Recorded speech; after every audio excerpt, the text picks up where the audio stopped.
POA करायला जाता पण त्यातले टेक्निकल शब्द कळत नाहीत, तर आज ते सगळं सोप्या भाषेत समजून घेऊ.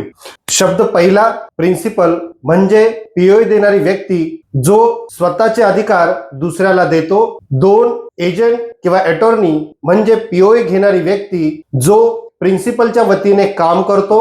3, रिवोकेबल पीओए म्हणजे जे कधीही रद्द करता येते. प्रिन्सिपल हवे तेव्हा ही पीओए रद्द करू शकतो. 4, इरिवोकेबल पीओए म्हणजे सहजासहजी रद्द करता येत नाही. यामध्ये एजंटचे हक्क जास्त सुरक्षित असतात. 5, जनरल पीओए म्हणजे सगळ्या कामांसाठी दिलेला अधिकार, बँक, मालमत्ता आणि कोर्ट इत्यादीसाठी. 6, स्पेशल पीओए म्हणजेच एका स्पेसिफिक कामासाठी दिलेला अधिकार, ते काम पूर्ण झाले की ती पीओए आपोआप रद्द होते. 7, कपल्ड विथ इंटरेस्ट म्हणजेच एजंटचा स्वतःचा पैसा किंवा हक्क त्या कामामध्ये गुंतलेला असतो, म्हणून ही पीओए प्रिन्सिपलच्या मृत्यूनंतरही काही प्रमाणात व्हॅलिड राहते. 8, नोटराइज पीओए म्हणजे नोटरीकडून स्टॅम्प आणि स्वाक्षरी करून घेतलेला पीओए.